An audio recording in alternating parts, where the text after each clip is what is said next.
All right, welcome everyone. So today we're going to have a session on real estate accounting.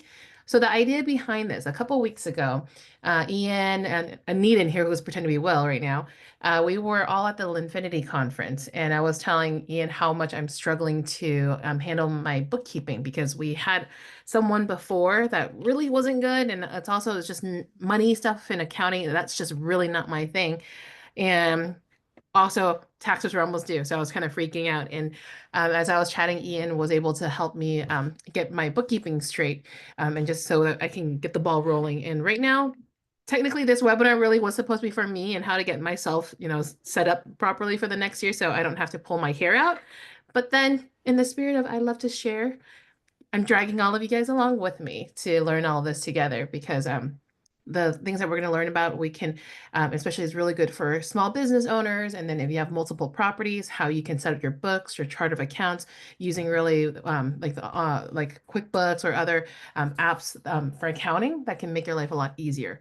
So I wasn't smart enough to learn that back then, but I will moving forward. So without further ado, this is my friend Ian, who is one of our OG SEER members. He's one of my best volunteers. He helped lead a lot of our students or SEER members to Cincinnati to check out some of the project that he's working on.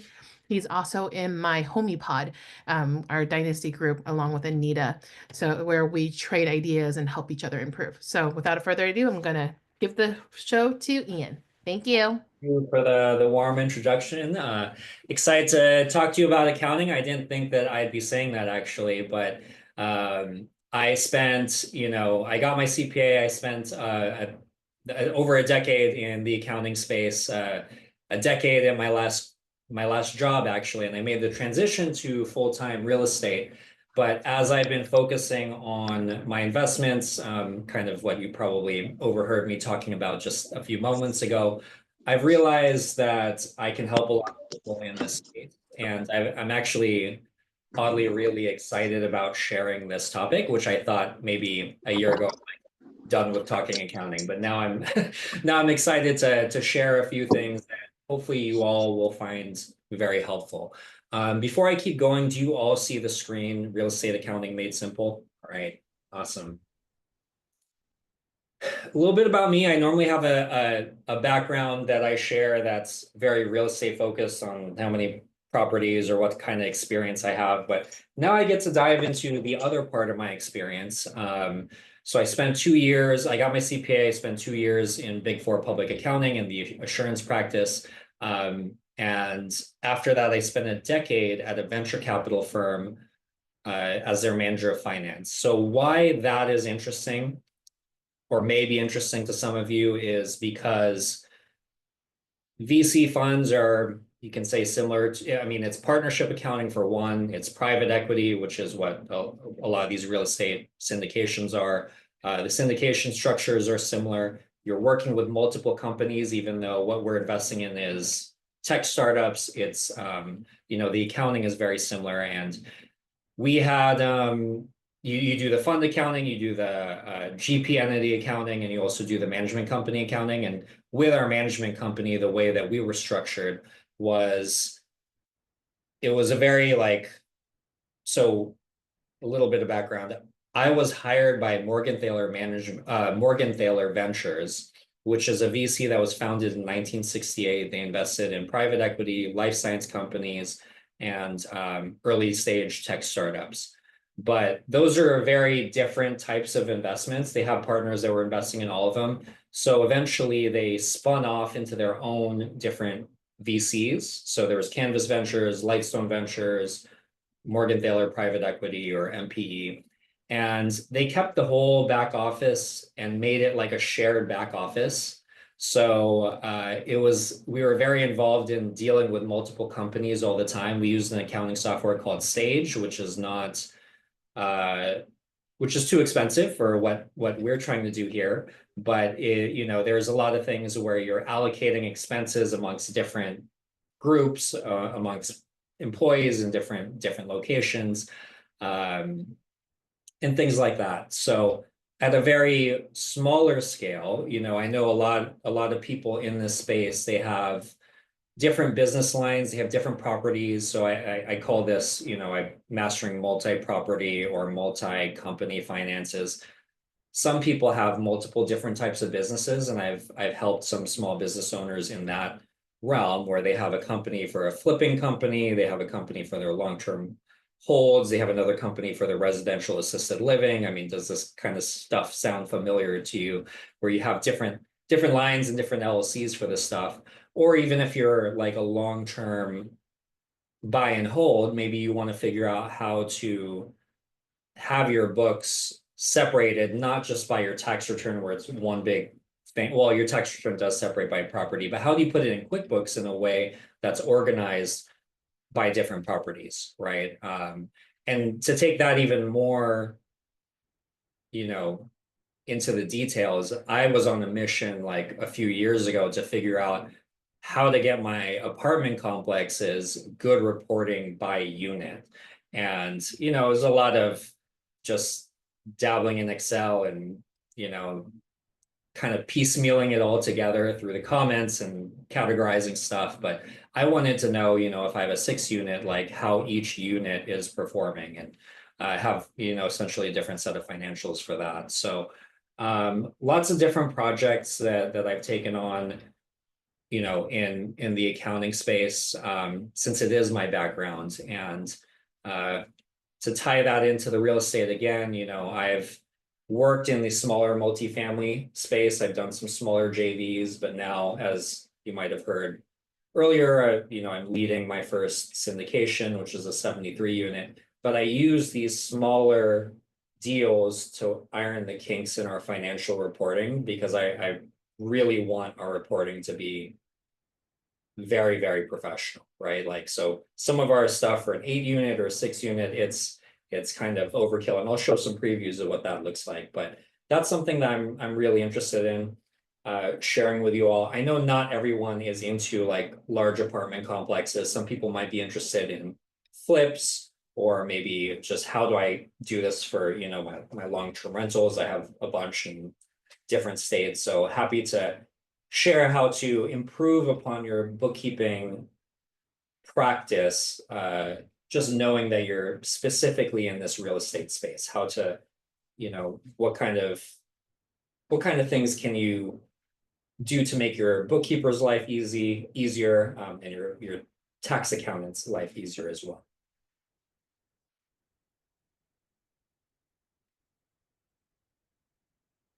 So with that, I have a large slide deck which has a ton of information. We're not going to go over it all, but I will be distributing the slides at the end. But I just want this to be the best use of everyone's time. So with that, Annie, can you share the first poll question? Well, the way the poll works, I think the whole thing comes out at once. Just show the whole thing. Okay. So I cannot vote, but hopefully it works. So what do you? So I need people to start selecting. Yeah. So we'll give you guys about another 30 seconds.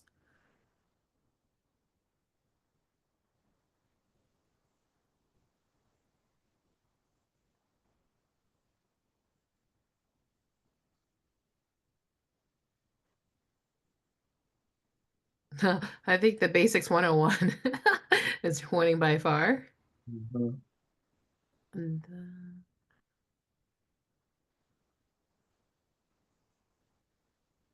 right. 10 more seconds.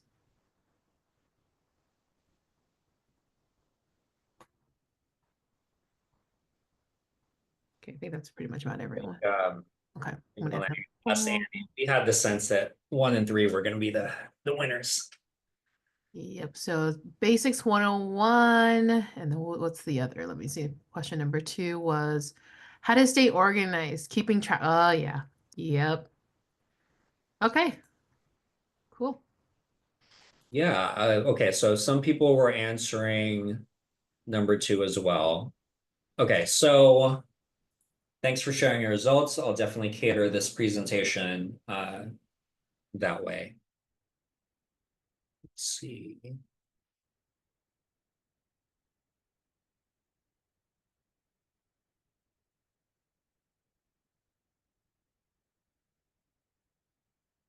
All right, so this is where the second poll question was going to come up. I think the answers are the results. Can you pull those up again? Can you show them again? I think everyone just thinks of bookkeeping as a requirement, right? It's not a value add to a lot of people in terms of their decision making. It's not something that people just they just hate it. Honestly, they just want to get it done at the end of the year and hand it off to their bookkeeper. But as you prepare your financial statements, one thing that I would challenge you to think about is just who is the end user of these financial statements, right? Are you preparing this for your tax accountant because there are certain things that you want to classify in a certain way for them to make it easy? Is it for a lender? Or are you trying to be more bankable? Because as I scale, maybe at first the goal is just, hey, I just need to get my books done. I'm like underwater, right? But as you scale, like I've been doing consulting work for my business partner, Slocum Reed, it's like, how do I become more bankable? How do I prepare these statements in a much better way than previously? And then there's a lot of stuff like we've done some heavy value add projects. And if you just look at your PM statements or you're doing it in a way where you're just trying to get the most tax write-offs, that stuff gets really confusing in terms of like actually assessing the performance of your deal. We're investors, right? Everyone looks at this stuff. It's like you underwrite it before the deal, but you have to be able to analyze it after the fact as well. So who are the end users as you're preparing this? Who is this for, right? Is it only for your tax accountant? Is it for a lender? Is it for investors? Now that I'm in the mindset of being able to share good information with outside parties, it changes the way that I report this stuff.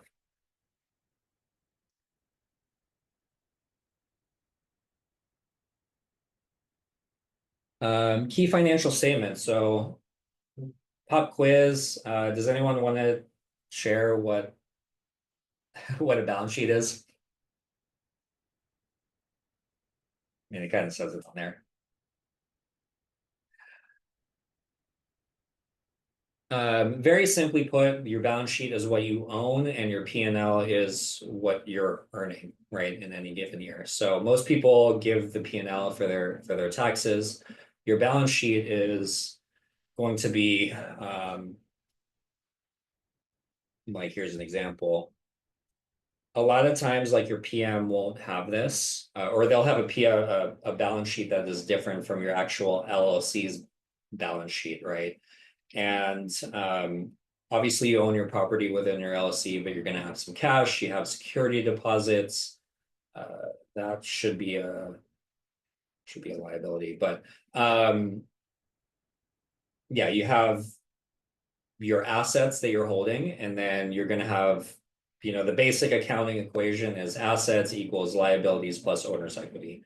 Liabilities is going to be anything that you owe. And then your owner's equity is going to be all of your revenue that you've earned throughout the inception of when you formed your LLC.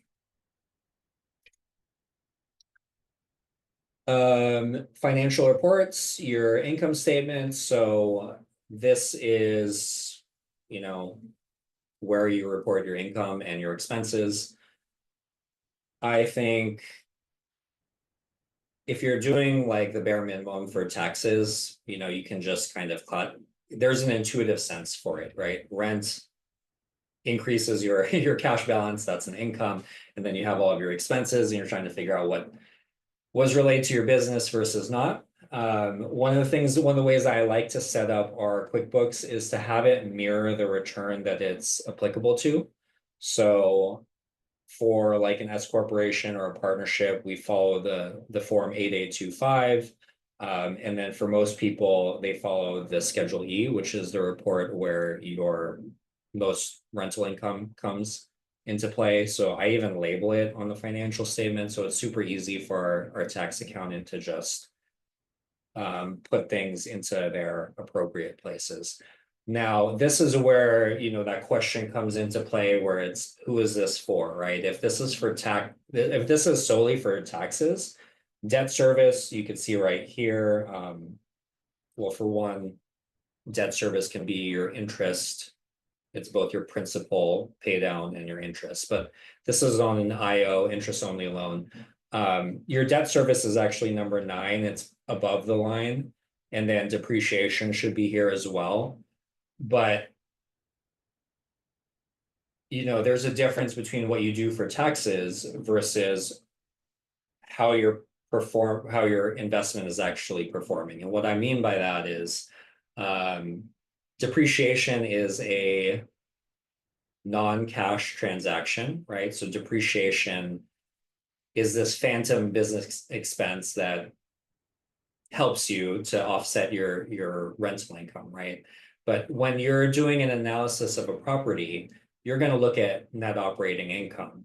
So this debt service, your mortgage, is considered below the line of your net operating income. So for those of you that are trying to analyze a deal, let's say you're looking at a property and its cap rate, you have your rental income, your business expenses, that's below that is going to be your net operating income. That is above the line where you include your mortgage payments, and then below that is your cash on cash, right? So when you determine your cap rate, a simple way of defining cap rate is if you bought the property cash, i.e., there's no mortgage payment, what is your return on the property? So that's a way of comparing the performance of a property. So NOI, long way of saying NOI is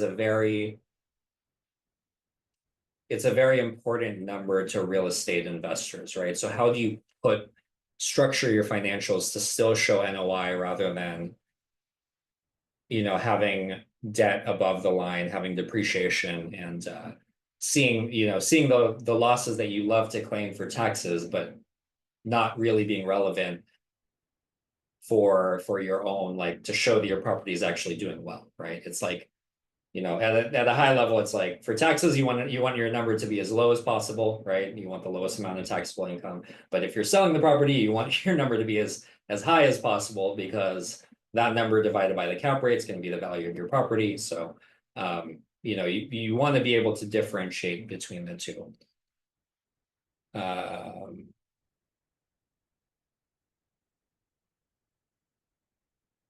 Getting in, so I kind of went straight into the advanced stuff. I'm going to go, don't worry, for the beginner, kind of intro to bookkeeping stuff. It's going to come after a few slides. This is actually how my financials are set up. I like to break things up by business and then by property as well. So that uses, the keys within QuickBooks are to use class tracking and location tracking. So there are the different tiers of pricing within QuickBooks. I know that that's not available on the lowest one, but it is available on the second tier. I forget, it's QuickBooks Plus or something like that. So being in that second tier or higher within QuickBooks will allow you to have class tracking and location tracking, which I think is valuable. I do know somebody that had multiple businesses and had multiple QuickBooks accounts, which is a lot more expensive than just upgrading the tier to to have a single account, but to be able to record things in this way. So in this example, I mean, I'll share at a high level what my businesses do. Business 1 owns rental property, which is 100% of my name. This is going to be reported on my Schedule E. So for most people who have like a long-term rental in their name, that's going to be on the Schedule E. Business 2 is going to be your syndications, your partnerships, and then also I have some rental, some Airbnb arbitrage on it. So that's property that I don't own. So, property that you own is going to end up on Schedule E. Rental arbitrage is like, it's like you own a business, right? You're just conducting business, not like a long-term rental. So that's on your Schedule C. So I somewhat separate the businesses by what tax return they're going to end up on. Syndications and partnerships, you get a K1 for those.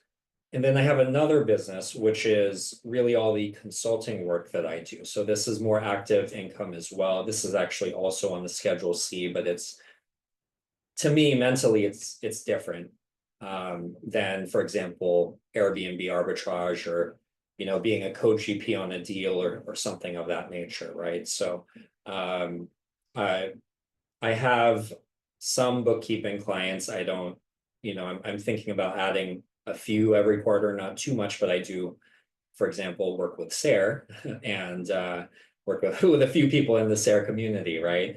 So I've taken some one-off projects in consulting. I consult for my business partner. So that is a different business to me, right? And then miscellaneous is something, just kind of a miscellaneous business.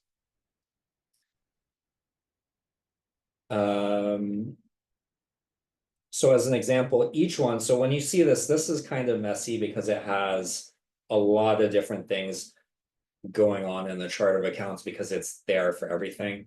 For example, I told you that this is related specifically to your rental properties that are going to show up on Schedule E for business one. So this is going to be like, it's going to have numbers for business one, but not for business two. So there are different filters that you can use within QuickBooks. Like you can actually see it right here. You filter by class, and then you actually just run it by the different business to see, to run your different income statements, right? So for example, this right here is business number one. This lines up with your tax return, kind of that format. And that's what that income statement is going to look like. Whereas business two has a different form, but you just change your filters and you can go ahead and run different statements. Ian, what's the difference between what you mentioned, classes and versus location? What are Yeah, those? yeah. So classes, locations is the easiest because I can rename that to businesses, but think the reason why that's set up within QuickBooks is it was meant for franchises. So let's say you have a bunch of franchises of a gym or restaurant or something. They actually set up that location tracking to be for for that. But I relabel that to business, and I use that for your different businesses. Classes, which I'm about to get to. So I haven't shown you any type of filter for classes yet, but oh, okay, I have. So this is like just the report of all businesses. So for example, business one owns all of my properties that are, let's say, solely just my wife and I. And this would be an aggregate total, like I'm not going to see an acquisition fee in there, but I'll see a rental income in here. And that would be an aggregate for the business, right? But then now when I run a different filter and I filter just the business, but I have the columns be, you can have the columns be your businesses, like these right here, or you can have your columns show up as your classes and filter by the business, right? And then your classes all of a sudden are going to be your different locations. It's going to be 123 ABC Street, 123 whatever XYZ Street, and they're just going to show up line by line. Which this right here is actually what's going to map to, whichever form is relevant for you for your A, B, C, for your different kinds of properties. Does that answer your question?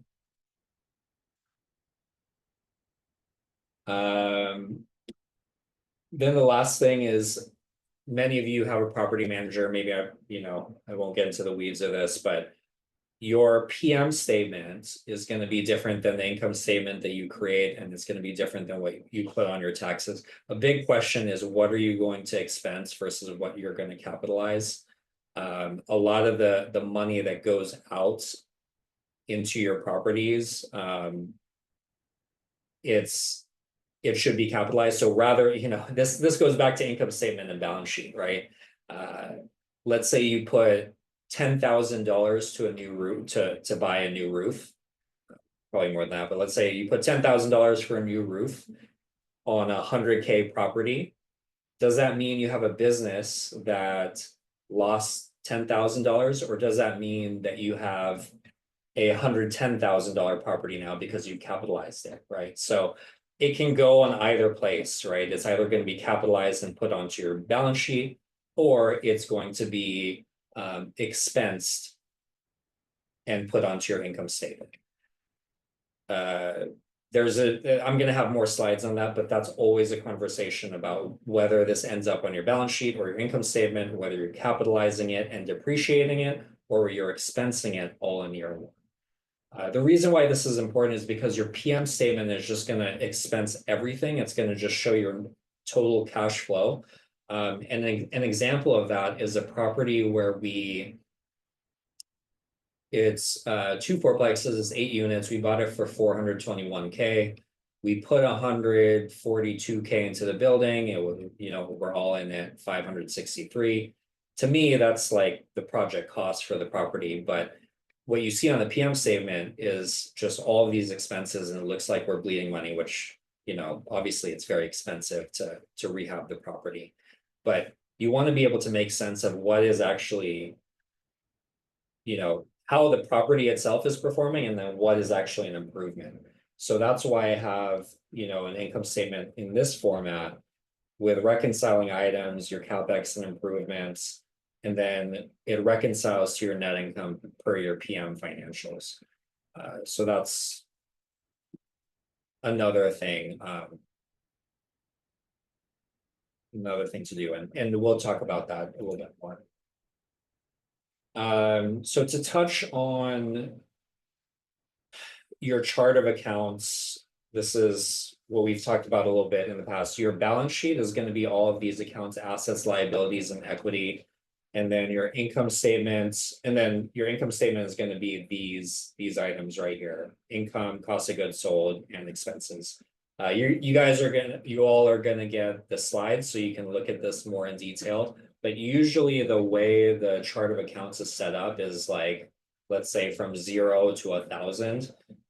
They're actually bucketed by like the 100s and 200s are all your fixed assets, the 300s are your liabilities, the 400s are your retained earnings. And then you get to the income statement accounts, that'll be the 500. So it's organized in that type of manner.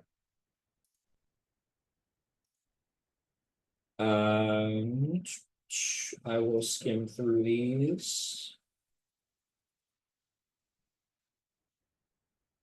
I kind of just went over how to run these by property.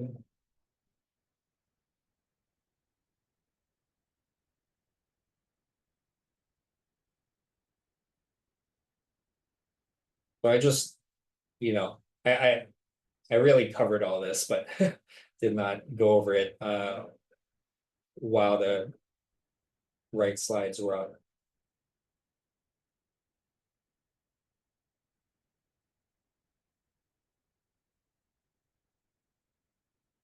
So again, you're going to have access to these slides. You saw the output, but here are the actual instructions, what you're clicking within QuickBooks to get to these types of reports. Mistakes. So this is a good topic. Critical mistakes in QuickBooks and how to avoid them. What some people do, the reason why I put together this presentation and shared this whole idea of using classes for your properties is because a lot of people just use additional GL accounts. And actually you have to pay more within QuickBooks once you get past a certain amount of GL accounts, and you don't want like an actual GL, meaning general ledger. You don't want like an accounting general ledger account that says rental income, ABC property, rental income, property D or whatever. You don't want all of these different rental accounts. You just want to have one GL for rental income, and then all of your different classes on the side. So that's definitely one mistake that we see with real estate bookkeeping. Adding rehab categories.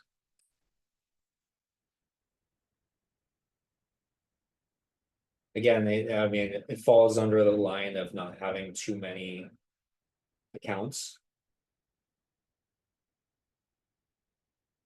This is the same thing.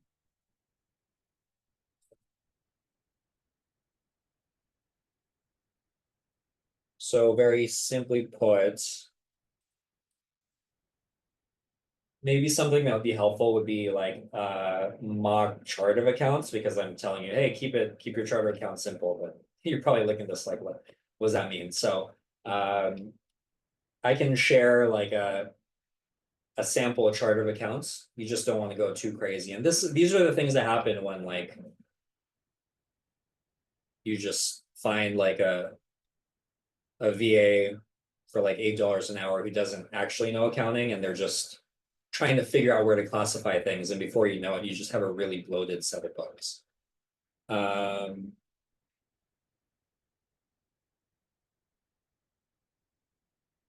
Projects, we're not getting into this, but for people that do flips, you can use that to monitor the profitability of those projects.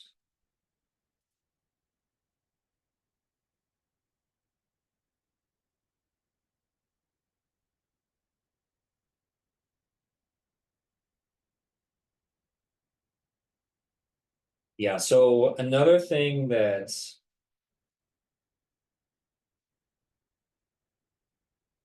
maybe I'm just kind of talking here. Maybe I want to open this up to see how people have done their bookkeeping. I think people want to do the busy work, right? Like, okay, this rental income came in, um, let me just classify these expenses, but I'm kind of sharing the nuances that can be difficult, right? Having multiple properties, having a good chart of accounts. And then another part that's difficult is how do you record the transaction when it happens, right? How do you get that HUD statement? A lot of people, how does that go into your set of books, right? So maybe if anyone wants to volunteer, what are they doing with their bookkeeping right now for their rental properties?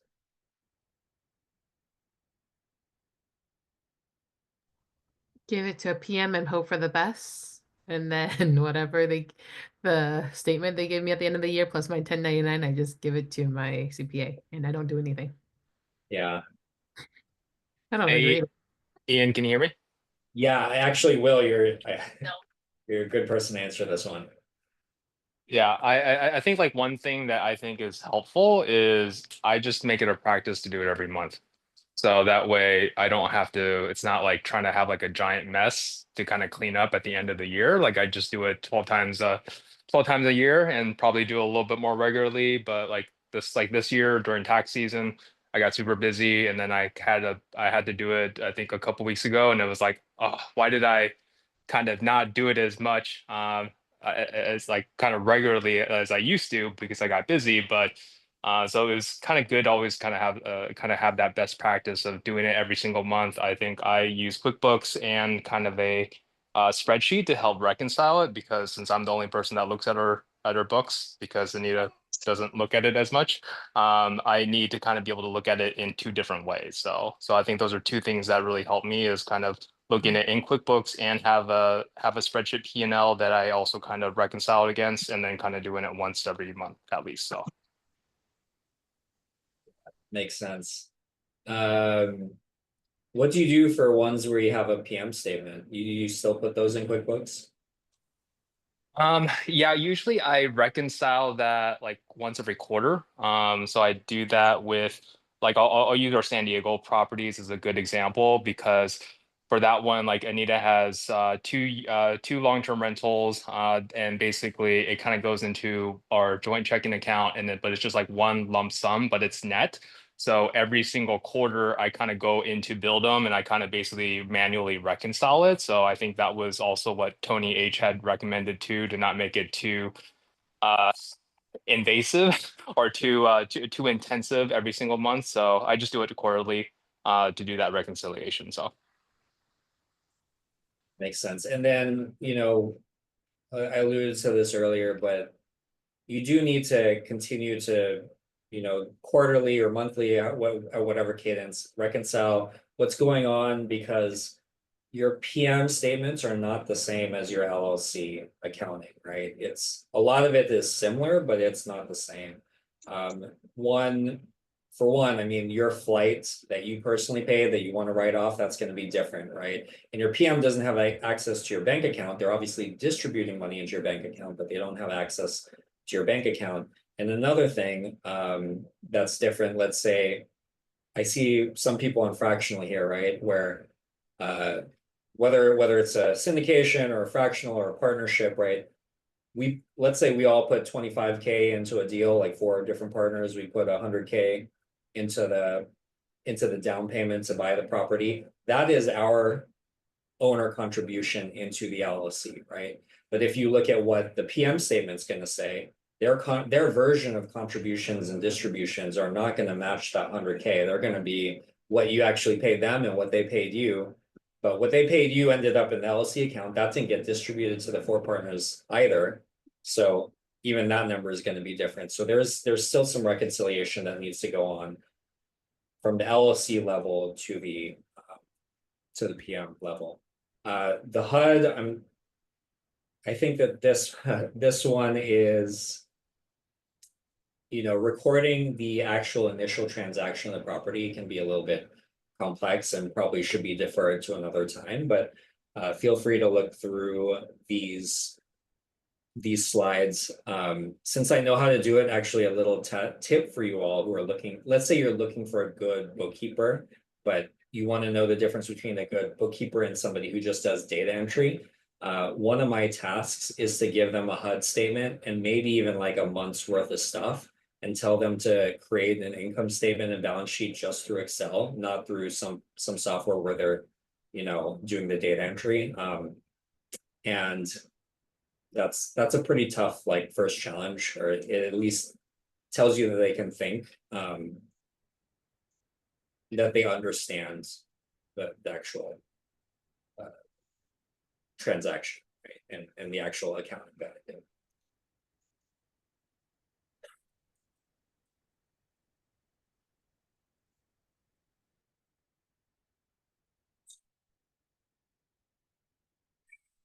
Some of this stuff is like kind of advanced and probably not worth talking about in the next 15 minutes, but this one, taking this back to expensing versus capitalizing is probably the best use of the rest of this call. Does anyone, I mean, I've explained it, but does anyone want to try to answer what the difference is between capitalizing and expense? What the difference is between an expense when they're expensing something versus capitalizing it?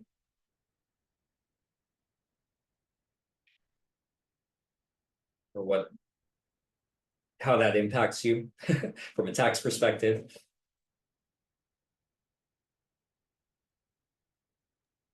So Aviad says the main difference, as I understand, it relates to whether you can depreciate it over time. This is correct. And then I think someone else asked if it was a repairs versus improvement.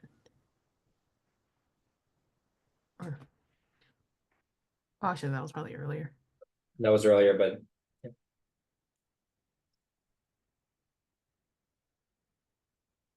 so yeah, Aviad, that is correct. I'm just going to add more insight into that and why it matters to you, more importantly. So if you are capitalizing something, let's say you make a big improvement to a property and you decide you're going to capitalize the expense. Let's say it's above the de minimis threshold, which is $2,500 per item.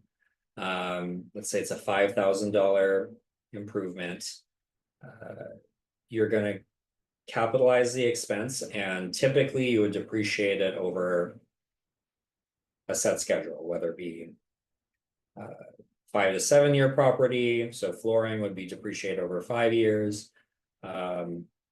Windows, doors are going to be depreciated over 27 and a half or 39 years. So you do some landscaping work rather than taking that $5,000 and expensing it in year one, you have to depreciate it over 15 years. So what does that mean? How does that impact you? Like, you don't get the full write-off. You're writing it off slowly over multiple years. That's why bonus depreciation is super valuable. Being able to, well, first of all, when you buy the property, do a cost segregation and also get bonus depreciation where you can accelerate the depreciation so that year one you have a much larger write-off on the property, right? So you want more of the expense in year one to offset income, right? And if it goes negative, it'll roll forward. But if you have the chance to expense it, here's another thing, once you sell that property, you're subject to depreciation recapture, which means that depreciation gets picked up on the back end as a gain. So that's another thing to think about. For tax purposes, if you can expense things because, for example, they're under the de minimis safe harbor, then it's probably better to be expensing them, right? And the reason why is because those are real, you get 100% of the expense in year one. Let's say you spent 2,000 on a fridge, why take 2,000 divided by 5, like a $400 deduction when you can take the full 2,000, right? So, and not be subject to that depreciation recapture either. So a good tax accountant will look at what you can expense to try to get that all in a year, to try to expense more immediately. That being said, all of this accounting, you're always going to have different intents for this, right? If your sole goal is to lower your taxable income, you're going to want to expense everything. But let's say you want to buy a home next year, right? And you don't want to show that you have like some crazy a business that's losing a ton of money. You may want to capitalize it, and especially if you can accelerate the depreciation, you may be incentivized to have it capitalized instead, and you might want higher depreciation rather than a higher expense. So that impacts your bankability. It's like, do you want to pay less in taxes or do you want to be more bankable? That's kind of a struggle that a lot of people deal with. Claudia, for W-2 workers or rep for a large renovation, wouldn't it be better to expense it so we can show a bigger loss to offset taxable income? Yes, that is correct. You would definitely want to.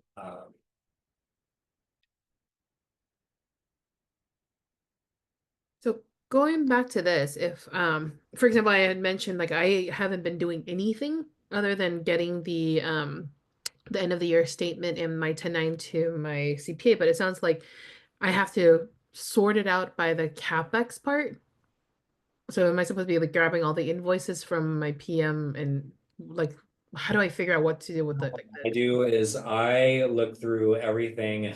So I'll just use an example for Kirby, which is a different 8-unit, but this was a property where we got a construction loan, so we had to gather that information to get reimbursed anyway, so it's easier. But I pulled that whole list up and I went through it with our tax accountant. I took a first stab at it, but then I went through it with our tax accountant to see what the best allocation of CapEx versus expenses is. The thing is, I was trying to expense everything to optimize it for tax purposes. But on the flip side of that, it kind of, now when I'm reporting to our investors or NOI, it's like, well, look, here's our, we're at this much of a loss. And then I had, my pro forma, it's like, here's our income, but here's an adjustment for everything that was really truly used to improve the building. So here's your adjusted income, here's your tax income, and here's like kind of what technically it really should be because we were really improving the buildings. But I take that whole list and I go to my CPA. I take a first stab at it. I definitely will expense everything that's below 2,500. But there's also this small taxpayer safe harbor. So if gross receipts, if rents are less than 10 million and the property is less than 1 million, this is an 8 unit that was less than 1 million. You can expense repairs up to $10,000 or 2% of cost. So for us, we bought the property at 550, so that takes you to 11K. So we were keeping things, you know, if they're under de minimis, that's great, and if they're under the safe harbor, we can expense those as well. So I at least, you know, to answer your question, I at least try to separate the expenses. I mean, it's easy to see when you look at the PM statement, just looking at the GL accounts, you're looking at repairs and maintenance. Sometimes they'll have like just straight up, like sometimes the account name will start with CapEx, right? Or plumbing or electrical. So there are a few accounts that you just want to dial into basically, and then just download all the data and go through it with your CPA. So From that a means I don't send them, I shouldn't be sending my CPA the statement that the PM sent me, but download the ledger and then put it in myself to make the edit. Yeah, that's what I do. I download the ledger. Yeah.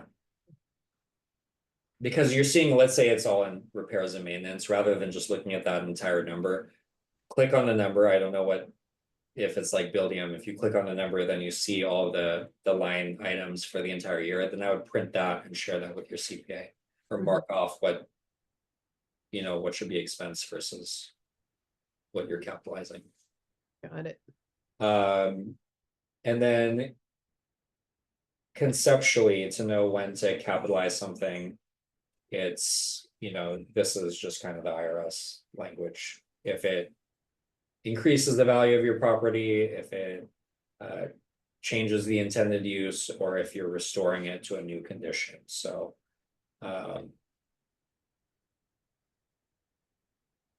yeah, we're talking in very much tax terms. So the incentive here, if you're trying to reduce your taxes, is to try to expense more. But imagine if you have an apartment complex where you're just trying to show higher NOI and you want to increase the cost basis of the property, you may capitalize everything and have a higher NOI on the property instead, right? Which increases the value of the property. So, yeah.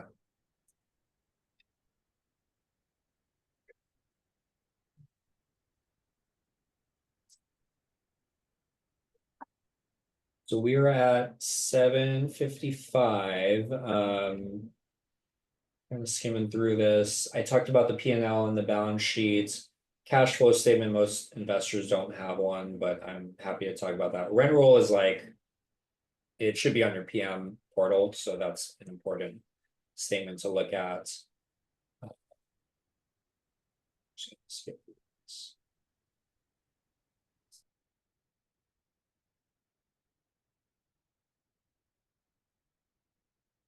Tax prep, I think there's probably better webinars from Tony where he's talked about some of this stuff, but make sure you keep all of your receipts and invoices.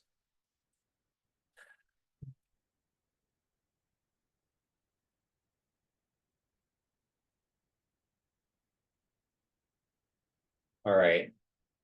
I think we should open things up for questions.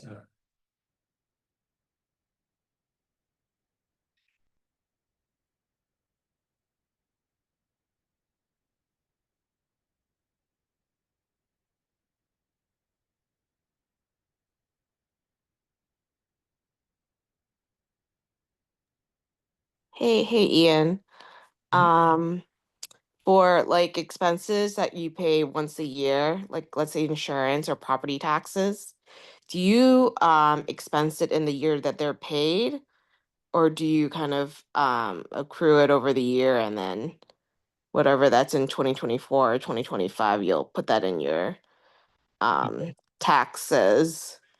Yeah, so I'll touch on a more high level topic first. So your accounting can be prepared cash basis or accrual basis. So for example, if you paid let's say you paid $12,000 for an expense in June that covers the next 12 months. If you have cash basis accounting, that $12,000 would be expensed all in that year that it was paid. And that's what tax accounting pretty much is. That's what tax accounting is. You're gonna expense based on when the cash is actually outlaid. For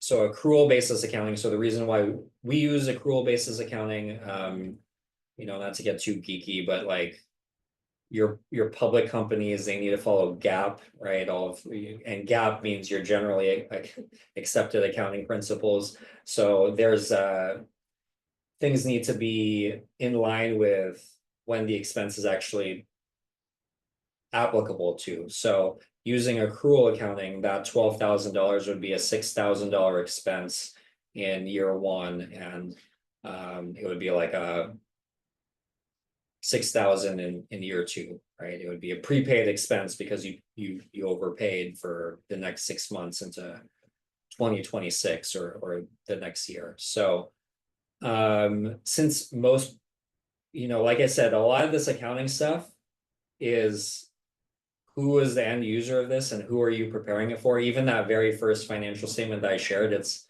not GAAP and it's not tax. It's kind of like this hybrid that I prepare for investors that is easy for my tax accountant, but they still have to reconcile some stuff. So to answer your question, since most of this audience is looking for things for their taxes, I say go cash. You're using cash basis accounting and expense it when the cash is actually outlaid. And that also impacts decisions about whether or not you want to make a payment in December or January if it's something that you have an option for, right? If you're using cash basis accounting. Right, thank you.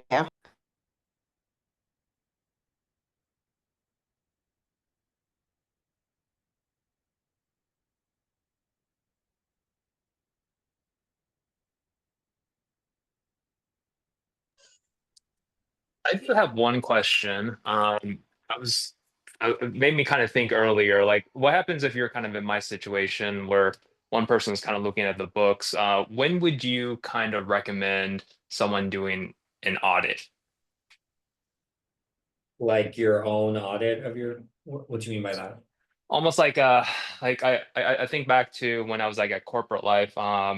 Like usually my company, like they would do their tax, they would kind of do their audit before they kind of head into kind of tax season. It was kind of more like hey, we close our books 2 weeks after the end of the year.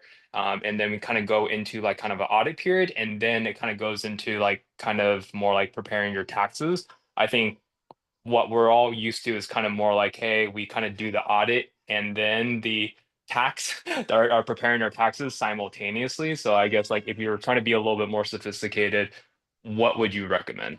So question for you, do you mean just like an internal audit to make sure everything's in order before you get to your taxes? Or, Yes. Yeah. Like okay. just making sure like it's like having all the best practices before it becomes more like, hey, crunch time, you have to kind of do things like for tax season, and then you're trying to kind of scramble a little bit. So like I guess trying to think a little bit more proactively. So or even just like, hey, you should this is what you should be doing on your QuickBooks. Like this could be something that you can kind of layer on top of what you already have. Because I think when you mentioned like the class tracking within there, I definitely did not do that the first time around, and so I had to basically do my QuickBooks again, which was not fun. Because I kind of used the lower plan and kind of used tags instead, which gets you there. But I think I had someone else take a look and they're like, hey, use class tracking, use location tracking within there. But then you kind of have to spend all those hours again to kind of go through every single line item. So Yeah, I think I'm also thinking about just, everyone here, right? For example, like somebody listening may go, how do I audit myself? Like how, like I don't even know how to do this, right? And what I've been doing for a few people, like for example, with Sarah, technically when we onboard Sarah's accounting, before we do everything, we do a look back of the entire year, and there's a lot of stuff to clean up. We're working with another person that has a number of different businesses, and we provide our suggestions, and we look through everything there. I think with you, it's like you're talking about like an internal audit, but it may help to get another set of eyes on it, as my first thought, to be that person to kind of look at what you're doing well versus not. But if you mean like you're doing an audit of it to just dive deeper into it, I would just assume do it once a year and when things are slower, not before. Maybe it's even after taxes, right? Yeah, How I think I was like kind of thinking more like an external audit. So, yeah, but yeah, definitely probably after your taxes. Well, yeah, you have time like early, but I think slow season makes more sense. yeah, slow season definitely does make sense. All right, cool. Thanks, man.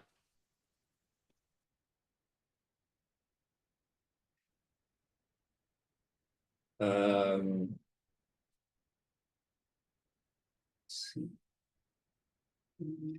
so I guess just to recap everything that we've talked about, and if you have any additional questions, just feel free to throw them in the chat or ask me afterwards. It's like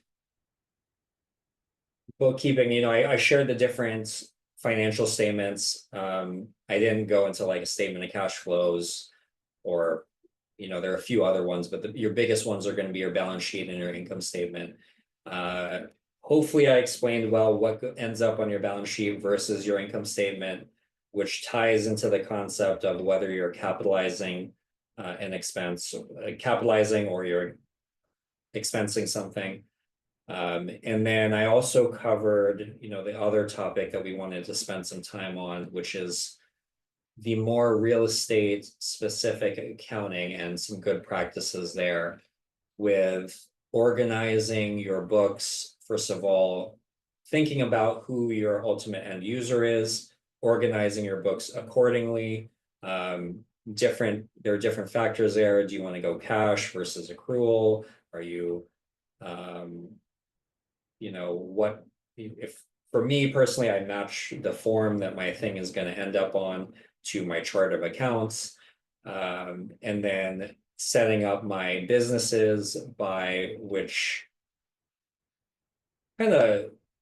two things: by one, what tax forms they're going to end up, and then two, kind of similar items, putting them together, right? I don't have, just because I have Schedule C income that's coming from consulting and Airbnb arbitrage. Personally, I didn't put that on one business, right? One business location. But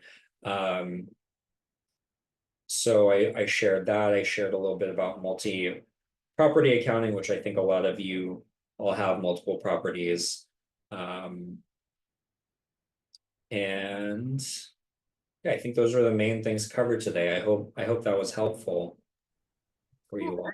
And I have one more kind of an ending question, is that for those who are like me, they've never really worked in all of these things, and they need their things fixed so that they can set up, being able to handle it on moving forward. So if I had messed up with all those chart accounts in the past where I did break those rules, where I had a gajillion things that were too similar, are those things pretty much, am I screwed, or is that fixable for this upcoming year? Or It's like, flexible. could I It's take definitely flexible. I just always think about whether it's worth the time. You want to do stuff like do everything the way that you did it through, let's say, 12/31/2024, and then kind of just go on a go forward basis to kind of change. You can make your certain accounts inactive as of a certain date. And there's some true up entries, like some adjusting entries that you could put in and just go from a go forward basis using a different system, right? And I'm doing that, for example, with somebody who has multiple QuickBooks accounts. Just doing everything as is until we finish through 12/31/2024, and then doing this whole setup in 2025 to put everything under one umbrella to organize it better. Got it. So for those who've never really used a bookkeeper before and their things are kind of mixed between like Excel sheets or Google folders and all of that, it'll take some time for them to work with a CPA or with a bookkeeper to fix up what they've done in the past, to get it into the QuickBooks all under one system, and then moving forward, slowly fix whatever they're working on this year so that it won't be so much of a struggle for the end of or for the next tax season. Yeah. Got it. So that's where we were at it last time because we messed up. We didn't do a great job, but Ian is getting us back on track. So it's kind of like working with a coach. It takes some time. It's hard in the beginning, and then once the systems are set, then it'll make it a lot easier. Cool. All right. Are there any other questions, you guys? If not, if you guys do need some help with bookkeeping, do let Ian know. He's been helping myself out and a couple of our friends just because like I've been crying and I can't feel it, my hands were shaking, and it's like, I'll save your butt. So yeah, he's willing to help you guys if you guys need help. So go catch him either with the QR code or hit him up on Facebook. Until then, I'm going to record. I have been recording this, so I will send out the recording to you and the slides probably by tomorrow or so. So thank you guys for tuning in. We'll catch you guys again soon. Nighty night. Bye bye. Thank you. Bye, everyone.